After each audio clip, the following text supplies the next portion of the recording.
Let's also get you some other stocks that you should watch out for that are making headlines. Navneet Saluja joins us with a list of stocks that are in news. Good morning, Navneet.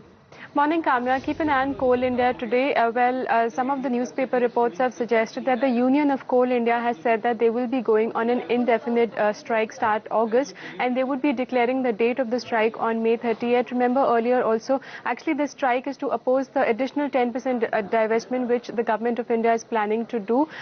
In June 2010, when the IPO came about, that time also the union had opposed the divestment in the company. So keep an eye on Coal India. The stock has not done that well on YTD basis.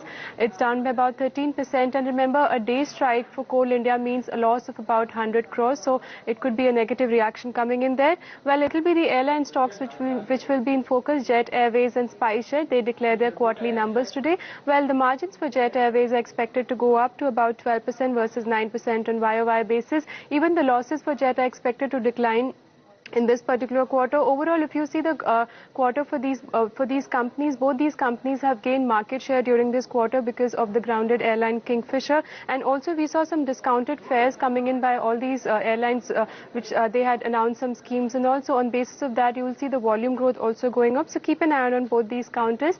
And moving on to IGL, company declared its numbers post market as yesterday. You will see the reaction coming in today. If you look at the sales figure, that went up by 22% on YOY basis. The PAT for the quarter grew by only 4.5%.